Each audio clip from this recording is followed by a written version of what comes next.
Hello, everyone, and welcome to the Crucial Conversations podcast. My goal on this platform is to empower others towards self-fulfillment.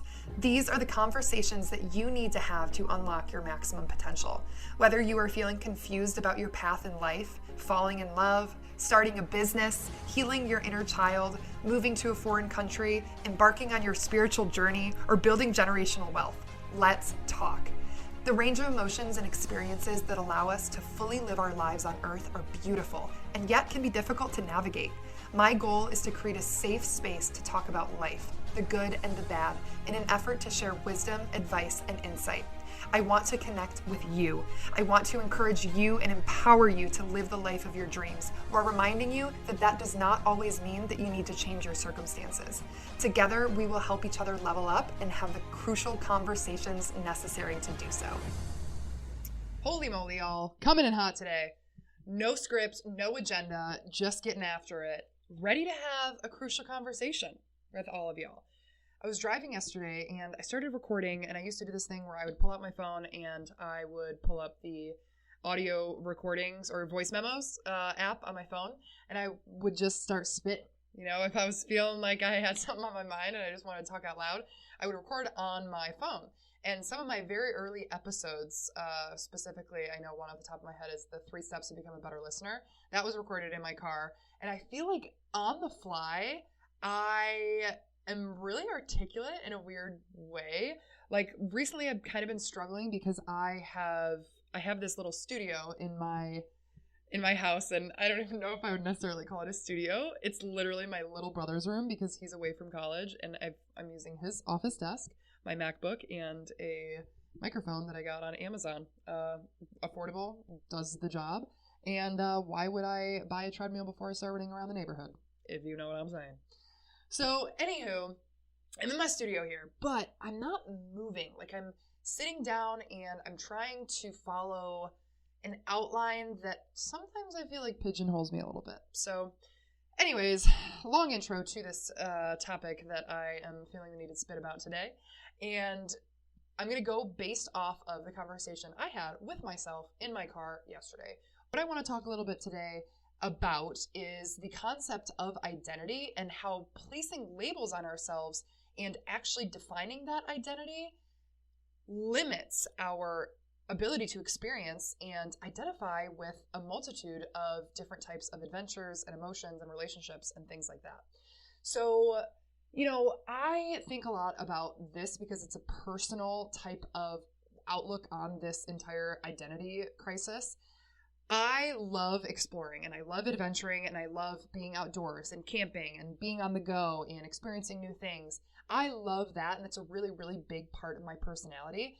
There is an equally as great part of my personality that resonates strongly with entrepreneurial ventures and business and the hustle, making money and waking up early and grinding and, you know, filling my brain with knowledge and acting on that knowledge and seeing my vision come to life. I love that. I have both sides of my personality, and sometimes I feel like identifying so strongly with one or the other closes you off from experiencing the opposite because they are placed on 2 different ends of the spectrum in a lot of people's eyes and in a lot of people's minds. And so when people, including myself, limit themselves to an identity. For example, if I were to call myself a vagabond or an explorer, it's like, God forbid that I have a corporate job or that I have a side hustle that makes me a lot of money, because for whatever reason, the 2 are deemed so mutually exclusive, which I strongly disagree with. But I'm basically just trying to spitball this idea of refusing to place labels on ourselves, and in doing so, refusing to confine ourselves to a limited set or variety of experiences. You know, nowadays, I feel like it is so common for people to tie so much of themselves and their worth to the group that they identify with. And it almost has gotten to the point where people literally will make decisions about their values and about their interests based on this underlying group or identification label. For example, if I am talking to someone and they tell me that they are gay, in my brain, it immediately, like, if the next topic that comes up is politics, I immediately go to think, like, oh, this person's got to be liberal, like, they're gay, Nothing wrong with that. Like, nothing wrong with it, but why is it that we feel like so many things have to go together in a way that actually limits individualization and free thinking and open-mindedness? Like, why would sexual orientation have anything to do with your political opinions? Obviously, there are certain causes that tend to be more resonated with a certain party or side or whatever, or idea, but why is it that we feel so strongly that if you are one thing, you have to be the other? For example, if I say that if I'm a bass head, I'm a raver, like I like to go to electronic music festivals, everything like that. And by the way, I just went to Electric Forest for my first time this past year, and I quite literally told my friends I came for the vibes. I had never been to an EDM show before. I had never been to a large music festival where you camp overnight and you are literally bumming it for 5 days straight, just listening to straight bass, like house music. Super fun, great time. I'd never done that before, and I literally came for the vibes, and now I love it. Like, absolutely love it. So cool. But why is it that if someone says, hey, I love going to shows, I'm a raver, whatever, we almost immediately correlate that with, oh yeah, well, they're definitely like super into drugs, like, they must bum it around, like, not really have any goals or aspirations. What? I just feel like that's such a societal stigma that we have on this group. And that goes for so many different types of groups, right? I've got lots of friends who go to music festivals and shows that also have corporate jobs and are really upstanding citizens with great goals. And whether or not they are making a lot of money, they're good people. And like, I don't know, I feel like people write them off as not, unless they're, a part of the community, because it's a really welcoming community and I actually really appreciate it. But different topic for a different day. I feel like there are so many things in this life that I want to accomplish and that I want to experience and I want to indulge in. Like, if I want to go live in a different country for a little while and live off grid and work on a farm, which by the way, I'm doing coming January. If I want to do that, I want to go ahead and do that. But then 2 years later, I might want to grind the F out of my life and start a business and make money. Like, I want to be able to do both, and I don't think that I want to identify with one group so much so that I close myself off from either one of those experiences. I feel that there are so many things in life that there are to adventure into that when we allow our group that we identify with to define our values and our goals and thereby help us to make our decisions instead of defining our values and what matters to us and our aspirations and our goals first, and then relating to people in different types of groups based on our values, I feel like the scale is flip-flopped. It's imbalanced, If I know that, for example, I always use these two examples because it's the ones that I most resonate with. If I know that I really, really like camping, okay? Well, for some reason, I feel like outdoorsy people have this vibe where, oh, well, you must not make a lot of money because you're living like in a van and you're traveling the world. Okay, why are the two mutually exclusive? Am I going to let my love for camping and being on the go and being outdoors dictate the amount of money that I make or the amount of possessions that I have that might grow me closer and closer into the individual that I want to become? Like, hey, I know I really like surfing and I want to own a wake surfing boat. Yeah, well, that requires a lot of money. Okay, well, I also like camping. Are the two mutually exclusive? No, I don't think that they are. So in defining your goals and your values before identifying with a group, you open yourself up to make clearer decisions based on those values rather than having someone make your decisions for you just because you identify with a certain group. And I don't like getting political, but for example, if I'm a farmer, you're probably going to think, all right, yeah, well, this person's conservative, Well, maybe before I define myself as a farmer, I ask myself what matters to me. Why do I like farming? What are my values? What are my goals? And then I can tie myself to whatever political ideologies I most resonate with that are in alignment with my values and my morals and all of that fun stuff, instead of letting my identification as a farmer dictate what political party I most resonate with. I feel like we've got it a little backwards, guys. And because there are so many things that we can experience here on Earth, why would we limit ourselves to one group or one type of personality and close ourselves off from so many of those experiences? Now, on the flip side of this conversation, we can actually use identity and defining ourselves to our advantage to become even better versions of ourselves. An example of this being, if someone is trying to quit smoking, and the first thing that they begin telling people on this journey of them trying to quit smoking is that I am trying to quit smoking, what you are speaking out into the universe is that you are not currently in a position to classify you as someone who does not smoke. You are a smoker who is trying very hard to quit smoking. But in saying that you're trying to quit smoking, you're still classifying yourself as a smoker. So by identifying yourself as someone who does not smoke and speaking that into existence, your brain starts to rewire its thoughts about who you are, your self-image, your self-esteem, and what you identify with to your advantage. So instead of saying, I am trying to quit smoking, signifying that you are a smoker, you flip that and you say, I don't smoke, or I'm not a smoker. Like, you are placing this label on yourself now as I am not a smoker in hopes to become that better version of yourself by identifying with the antithesis of what you are right now that maybe you don't really resonate with or no longer serves you. Again, labels, not really a great thing, but when you're trying to hack your brain, you can use them to your advantage. And the subconscious mind is very powerful. One of the episodes, and I don't know if I said this already in this episode or not, but I will be releasing an episode about manifestation and the power of thoughts and words and our ability as human beings to quite literally create. We are quantum creators here on Earth, divine beings, children of God, and we have an amazing ability to speak into existence what we want to live out, and it's pretty cool.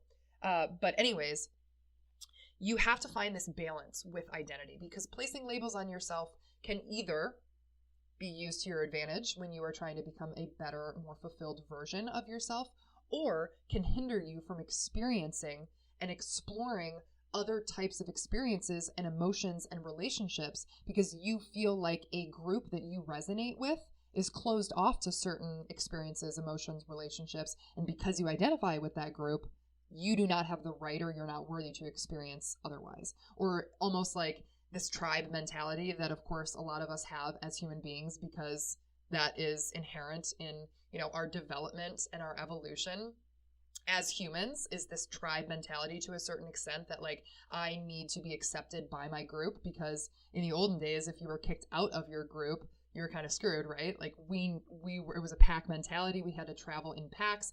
If you were stranded and you were off by yourself, you were likely going to die without your herd, right?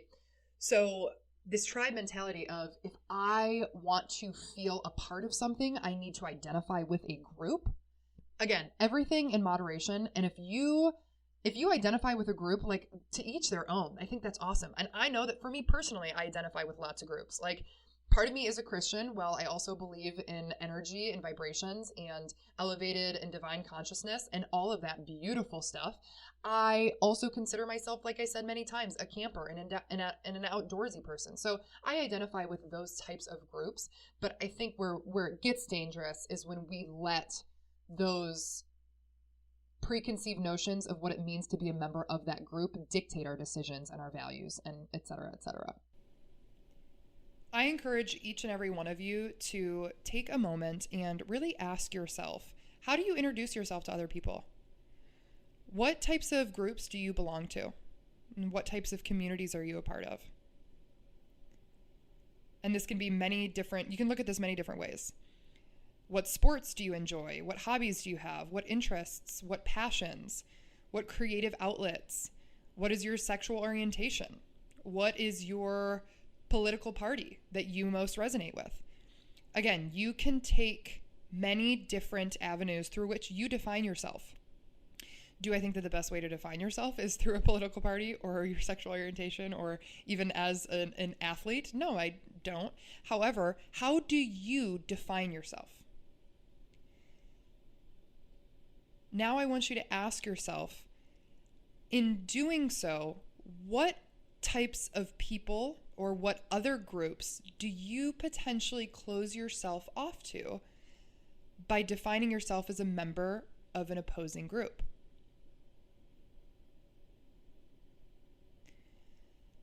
Now, what I want you to continue to reflect on and ask yourself is, are you closing yourself off to more than just people? Could you potentially be closing yourself off to a different viewpoint that may end up adding to your knowledge base and allowing you to understand and experience life to a fuller extent? Are you closing yourself off to experiences because your groups that you belong to don't encourage them at the moment? And again, this can be seen as a good thing. You know, personally for me, like, I love Jesus, I love God, and I close myself off to Satanism because it doesn't roll with me. And that is cool, and that's fine.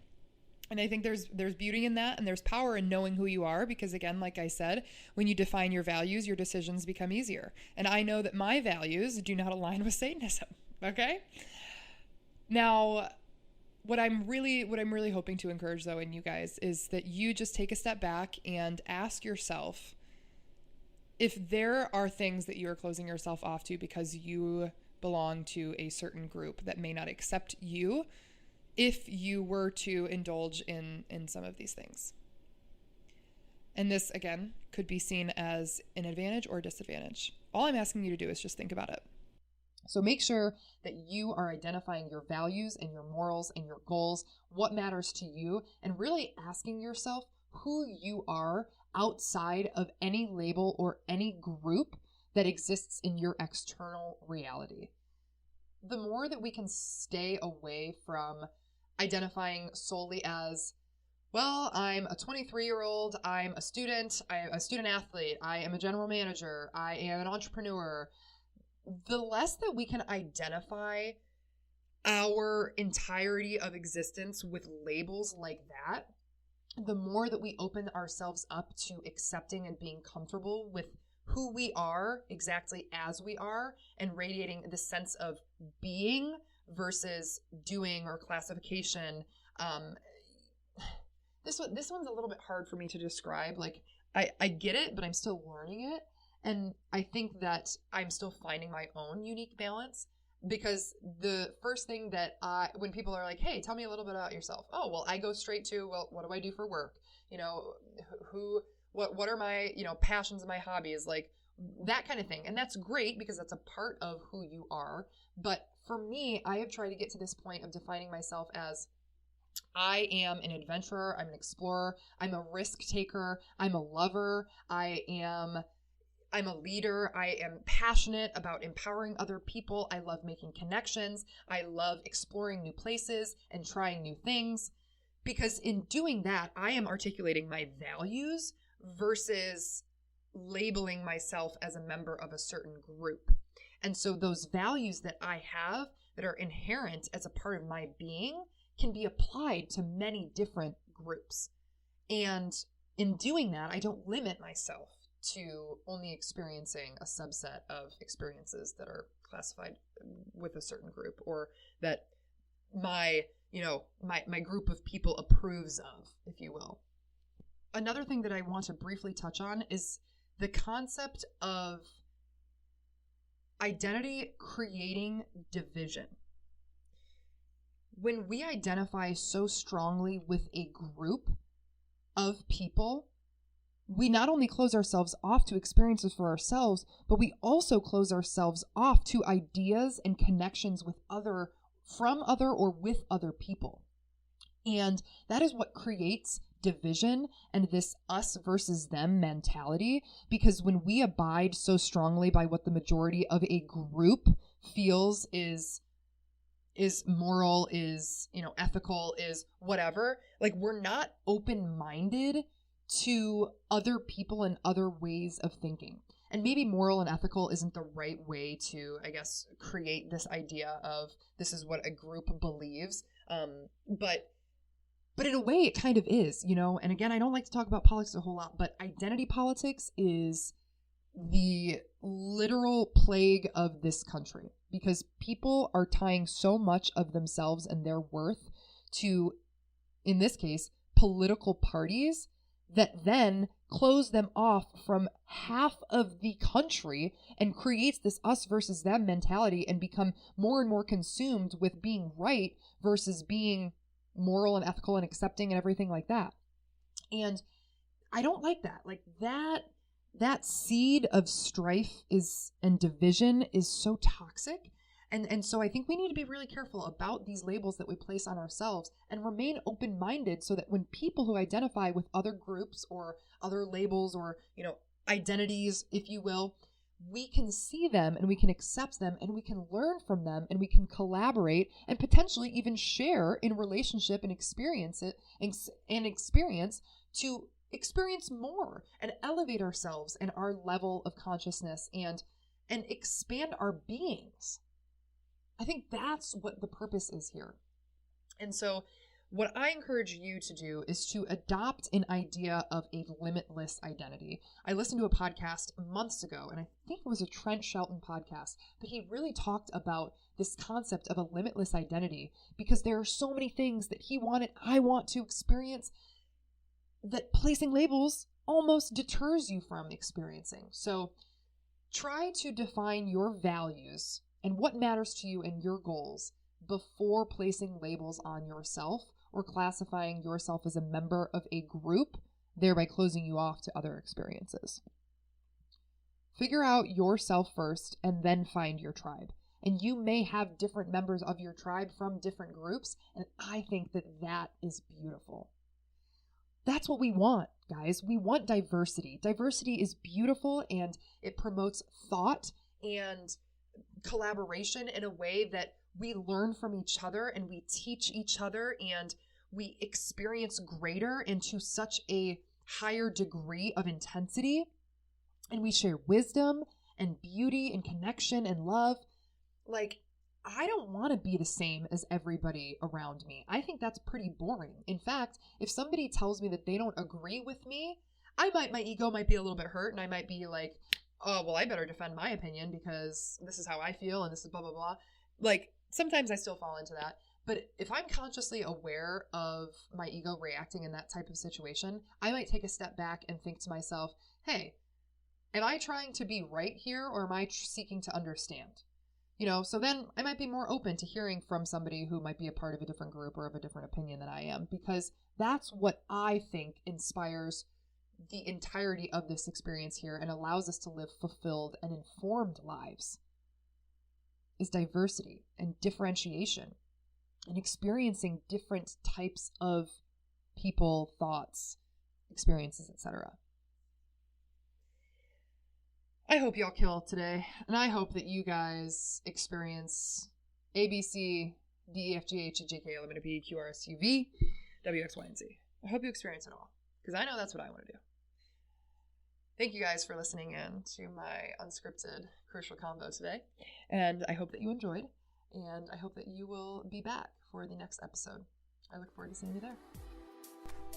Thank you all so much for tuning in to this week's episode of Crucial Conversations. I hope that you were inspired by this talk and reminded that you are capable of anything you have the capacity to imagine.